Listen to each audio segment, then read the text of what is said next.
forgot. It's a 13 mile. Yeah, it's It's like that. miles. Yeah. It is miles. I forgot the number 20. It's miles in circumference and buried. So yeah, it's in Switzerland. Dude, By that's the way, I mean Merck, we were going to build a collider that would have found the Higgs boson, and it's called the superconducting super collider, and it was big.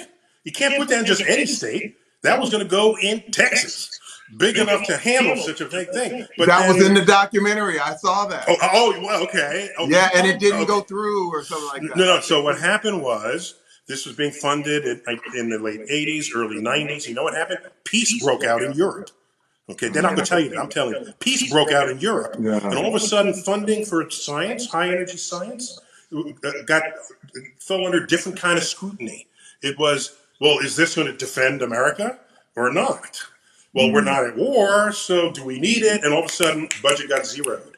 So the center of mass of particle physics went from the United States to Europe, and they made all the discoveries. That's how that works. Wow. Because physics doesn't care what your national boundaries are. It doesn't care what your skin color is. It doesn't care what God you worship. The physics of the universe transcends everything, and anybody who wants to build a particle center is going to make that discovery, and that's exactly what happened. That's brilliant. So, Oh my you probably God. saw Particle Fever. Is that the documentary you saw? Yes, Particle Fever. might have That's been. it. Yeah, That's the yeah. one. That's the It's one.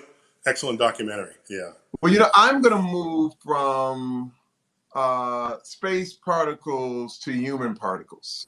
Okay.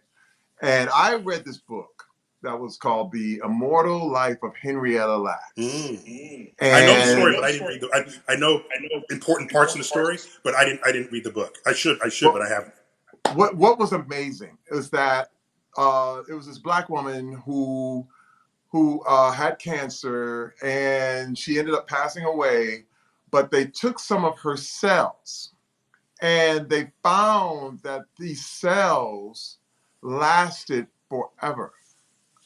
They basically really realized, and they still use these cells right now. They've been reproducing these cells for at least 50 to 60 years. It was without her And knowledge it's at been the used time. as experimental on all these experiments. They tried drugs on it to see how it would react with humanity and the whole thing. And I really feel like, and I wanted to get your take on this, she's basically immortal. And they could not, to this day, they couldn't figure out, why we actually die. You know what I mean? It's kind of like these cells, they last indefinitely. Could we see a day where we live forever, Neil? Terry, do you want that day? I ain't going nowhere. Once I get through my portal, I want to live forever. You do have a basement. You are working on a. Yeah.